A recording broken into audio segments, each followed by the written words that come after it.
falar o nome, poucos vão conhecer, mas se eu falar o apelido, todos que gostam de música certamente vão saber.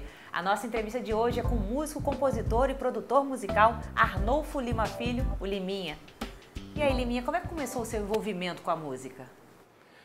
Olha, eu escuto música desde que eu estava na barriga da minha mãe. Minha mãe tocava piano muito bem, era professora inclusive. E o meu pai era farmacêutico e tinha muita facilidade com instrumentos de cordas. Ele tocava violino de ouvido, que normalmente quem toca violino lê muito, né? Violão, viola, cavaquinho, bandolim. Então eu já desde pequeno em casa a música rolava direto. E qual foi sua primeira banda? Pois é, minha primeira banda, eu tenho uma irmã que é mais velha, 2 anos mais velha. E eu fui numa festa no colégio, era uma festa de fim de ano, e eu fiquei muito impressionado assim, com a festa, tinha um palquinho, não sei o quê. Aí eu jurei para mim mesmo que eu ia entrar nesse colégio, eu entrei, só por causa dessa festa. E aí fiz um grupo com mais uns 4 ou 5 colegas e a gente escreveu uma música para o colégio. Então eu acho que vem desde os 10 anos assim que eu comecei a ter contato, tocar violão. Aí um belo dia eu estava, sei lá, soltando pipa e um amigo meu me chamou, falou, corre aqui, não sei o que. Eu corri, fui ver o que era. Era uma garagem assim que mal cabia um Fusca. E tinha 2 guitarristas e um baterista no meio. A partir daquele momento, assim, deu um clique assim, na vida. Eu peguei meu papagaio e dei minha pipa e dei pro meu amigo e falei, é isso que eu quero. Já pegou o baixo? Não, eu peguei o baixo um pouco mais tarde. A história do baixo, essa minha irmã também levou uma vez um sábado à tarde, assim, uma banda para tocar em casa e eu fiquei doido, assim, uma hora que eles pararam de tocar, eu sentei na bateria e comecei a batucar, disse, oh, que legal, o moleque toca, não sei o que. Aí eu convenci meu pai a me dar uma bateria, né? E bateria você sabe que é um inferno, né? Então fechava a cortina, tudo para abafar o som e não sei o que. Eu sei que a bateria durou uma semana em casa.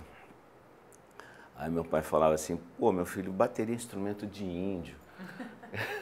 Toca outra coisa, toca baixo. Eu falei, pô, baixo, legal. Aí um belo dia ele passou no colégio, eu já fiquei meio grilado, falei, pô, meu pai não passa nunca aqui no colégio.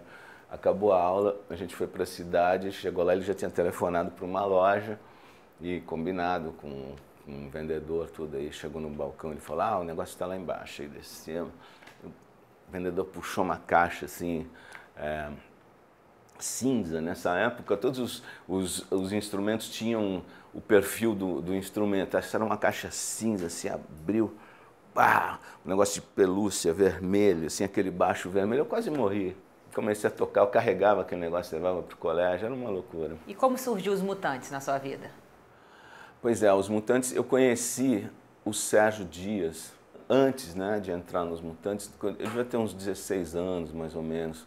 E esse encontro foi muito produtivo, assim, foi um marco na minha vida, porque apesar do meu pai tocar muito bem, santo de casa não faz milagre. Aí meu pai tinha uma técnica boa, tocava cavaquinho, não sei o quê, mas cavaquinho para mim não era um instrumento, eu queria uma coisa mais, queria uma guitarra, né, uma guitarra Fender, que tivesse um shape assim futurista. Então o Sérgio apareceu com uma guitarra e eu tocava também já numa guitarra brasileira muito ruim. Ele me deu várias dicas e ele falou, meu irmão faz umas guitarras, tudo. Eu já saí de lá abraçado com ele, já fui para casa dele, já vi as guitarras que o irmão dele fazia, também na orelha do meu pai, quero uma guitarra. Meu pai me deu uma guitarra e eu passei a tocar bem assim da noite para o dia, com essas dicas que o Sérgio me deu, não só de tocar, mas regulagem de instrumento, enfim. Aí, eu acho que um pouco depois eu fui tocar com os Baobás, que era uma banda que gravava covers, né? E era bacana, a primeira vez que eu pisei num estúdio, né, de verdade lá em São Paulo. Aí comecei a encontrar com os Mutantes nos camarins de televisão. Aqui no Rio a gente vinha fazer chacrinha, em São Paulo, acho que era a TV Record. Enfim, comecei a encontrar com eles. Aí eles me convidaram para tocar num festival da Excelsior, uma música que chamava Mágica. Eu fui tocar viola de 10 cordas. Depois me convidaram também para tocar 2001, num outro festival. Então a gente foi se aproximando. Aí um belo dia eu estava em casa, cheguei em casa e minha mãe falou, passou um cabeludo aí num carro conversível com uma loura e um outro cara, um carro era um Fairlane, todo pintado. E eu sabia que eram eles. Deixou o telefone e falou para você ligar para eles. Aí eu liguei e eles me convidaram. Agora, como produtor musical, sua primeira aposta foram as Frenéticas, quando a produtora ainda não apostava tanto nelas. O que você viu ali de diferente nelas? As Frenéticas, apesar delas não serem... elas não eram cantoras, né? Elas eram garçonetes do Dancing Days, mas elas tinham um carisma, elas tinham uma coisa especial, assim, uma organização própria, né? E aí o Dancing Days estava super famoso na época, falavam, pô, tem umas meninas que cantam lá no meio da noite, vai ver. Eu fui ver, gostei, eu até brinco que eu contratei elas na praia, assim, eu marquei um encontro com a Lidoca no Arpoador, eu acho, lembro que foi em Ipanema, e aí conversamos, fizemos uma demo, todo mundo gostou, e aí fizemos o primeiro disco, que foi o primeiro disco da Warner, primeiro disco de ouro, né? Sei lá, deve ser aquele ali. E aí, a Warner até tinha outros artistas estabelecidos que não tinham conseguido vender um disco de ouro, ainda estavam começando, enfim. Aí o André Midani falou assim, esse cara não vai mais ser assistente não, vai ser produtor. E aí, sei lá, eu dei uma deslanchada aí. E como produtor, você interfere muito na obra do artista?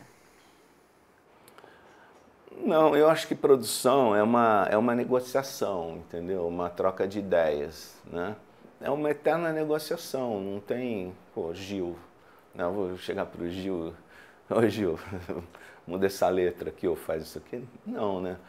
Então, não interfiro. Assim, eu acho que é importante também, hoje em dia mudou um pouco esse cenário de gravação, porque todo mundo tem seu próprio estúdio, todo mundo já faz uma pré-produção, às vezes até grava em casa mesmo. Mas nessa época, para você gravar, era uma coisa cara, né? Era difícil, tinha que ter uma gravadora por trás bancando. Então, o artista entrava no estúdio uma vez por ano ou uma vez a cada 2 anos. Não podia abortar nenhuma ideia. O artista queria experimentar uma coisa, eu deixava experimentar, claro, ver aí. Às vezes, já de antemão, sabendo que não ia dar certo, mas eu não podia abortar aquela ideia. Então, deixava fazer, não deu certo, então vamos tentar isso aqui. E a briga com os Titãs foi uma consequência dessa falta de negociação? Não, o que aconteceu foi o seguinte, nessa época eu tocava com o Lulu, e acho que, se não me engano, o Fromer e o Belotto foram me procurar no Palace, era Palace naquela época, com uma fita demo. Eles queriam que eu produzisse o disco deles, eles tinham feito só um disco, estavam no primeiro disco, ainda iam fazer o segundo disco. E eu não dei muita atenção para eles na época, porque eu devia estar produzindo alguma coisa, o Gil, não me lembro exatamente o que era, e acabou de não dar certo a agenda.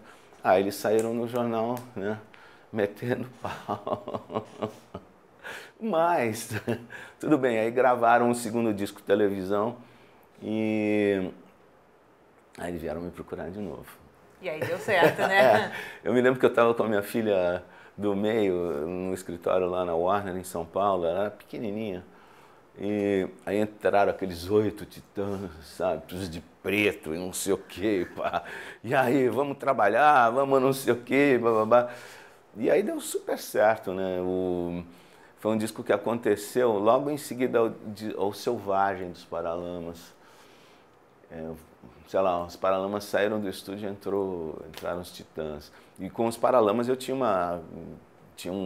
era amigo dos caras, né? A coisa fluía de uma maneira muito, muito fácil. E aí com os Titãs no primeiro dia a máquina quebrou, sabe? Isso aqui. Mas aí a gente fez o Cabeça de Dinossauro, que é considerado um dos melhores discos assim, né, de todos os tempos. O baixo que você fez para Marina na música Fugaz, que foi tão reverenciado, você acha que ainda teria espaço para ele hoje? Se fosse lançada hoje e a música vigente fosse uma coisa mais ou menos parecida com aquilo, claro que seria. Eu acho que é, vou falar bem de mim mesmo, mas é uma boa linha de baixo. Eu acho que foi curioso porque essa música, quando a Marina mostrou, a gente estava em um estúdiozinho de ensaio aqui no Jardim Botânico, ela me mostrou e nessa época eu andava com uma bateria eletrônica, sempre embaixo do braço. Então eu fui para o ensaio já com a bateria eletrônica e com o meu baixo. Chegou lá, eu programei a música, uma bateria eletrônica toda. E ela tinha um BPM mais ou menos parecido com o Billie Jean, do Michael Jackson. Aí botei uma batida assim, pô, todo mundo, pô, legal, não sei o quê. Aí eu comecei a fazer o baixo do Billie Jean.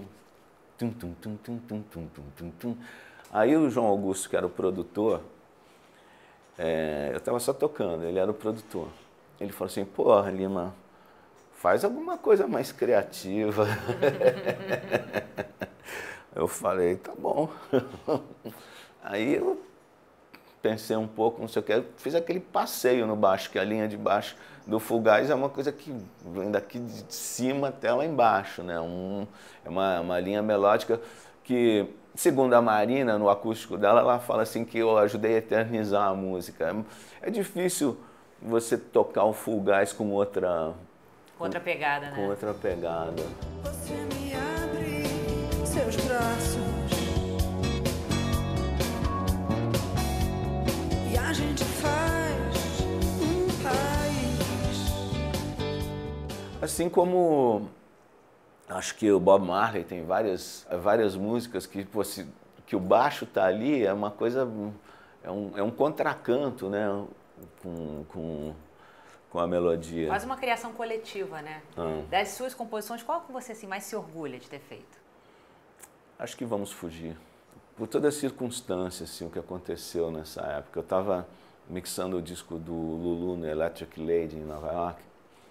E aí eu ia voltar para o Brasil, ficar, sei lá, 2 dias aqui e ia para Jamaica, para Kingston, lá no estúdio, no Tuff Gong, estúdio do Marley.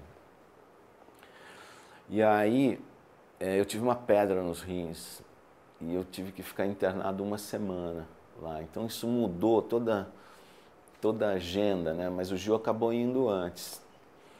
Aí quando eu cheguei lá, imagina, a banda do Bob Marley, né, cara, o Aston Family Man tocando, o Carlton Barrett, o irmão dele tocando, eu fiquei doido. E o Gil já tinha gravado umas músicas. E quando eu cheguei, eu falei, Gil, fiz uma música para você. Ele falou, pô, legal, não sei o quê. Aí a gente tava no ensaio e falou, Limoso, e aquela música que você falou que fez? Aí eu mostrei, falei, quer ouvir? Tá. Aí eu comecei a tocar e a música eu tinha feito um esqueleto de letra em inglês, que era Give Me Your Love. Aí o Jimmy Cliff tava lá. Aí todo mundo começou a cantar a música, cara. Nossa, assim, sabe? Porra, é isso, não sei o quê, papapá. E a letra não estava pronta. O Gil colocou uns pedaços de melodia também, aquela parte onde quer que você vá, que você me carregue. Me diga, me diga, me diga, me diga, me diga, me diga que irá já. Essa, para mim, sei lá, é a melhor música. Você tocou recentemente numa banda cover do Beatles. Você sente falta, assim, de estar no palco, dessa adrenalina ali? Olha, desde 2000, mais ou menos, que eu comecei a tocar mais, assim, nunca parei de tocar, mas tocar ao vivo. Começou com uma banda, com o João Baroni, e que a gente teve alguns baixistas, mas a formação oficial é João Baroni, eu e o Der, que era do Barão, que era uma banda que a gente botou o nome de The Silvas.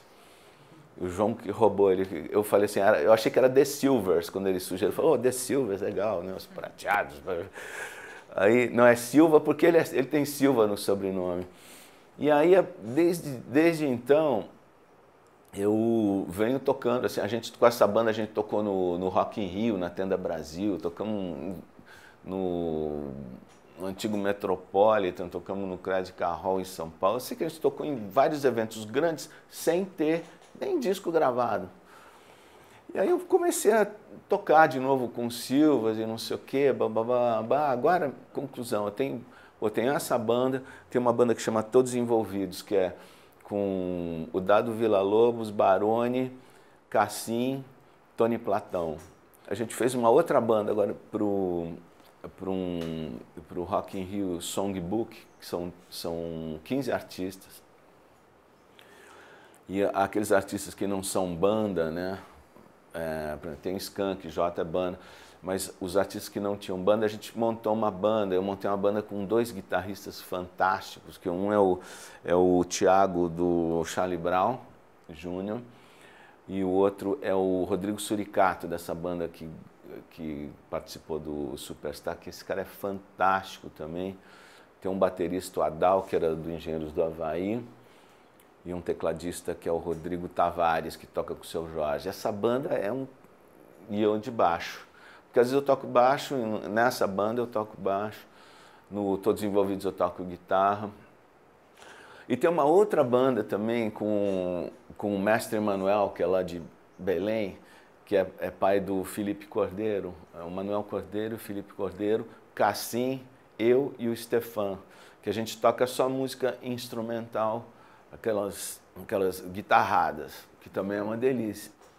Então, volte e meia. E os Beatles, né, que também foi um super show que a Monique Gardenberg teve ideia de fazer. Mas não é um Beatles, quando fala Beatles cover, a gente, na verdade, não faz cover de Beatles, sabe? A gente é uma releitura, né? É uma releitura, é uma desconstrução, é uma fusão de músicas. A gente botou até Led Zeppelin, Who, né, coisa, sabe? É uma coisa que tá ligada ao rock inglês. Então, tem essa coisa. Assim, volta e meia eu tô no palco. É bom, para mim, dá uma noção... me ajuda na produção de disco, sabe? Porque aí você entende assim, por que às vezes o artista quer determinadas coisas.